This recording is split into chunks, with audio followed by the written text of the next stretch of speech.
Hi guys, welcome back to our Wix Harmony series. Today we are going to learn how to add and customize texts. Let's get started. Go to the Add button on the top left. Click Text over here. There are different types of texts you can choose from here.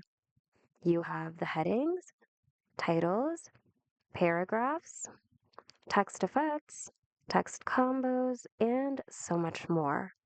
Just feel free to add the type of text you want to add. Say, for example, a heading 3 in my case. To add it to your page, just click on it and then position it properly. To edit your text, double click on it, and once it's highlighted, start typing. To format your text, select it and go to the All Text options on the action bar above. On this panel, you'll have everything you need to format your text.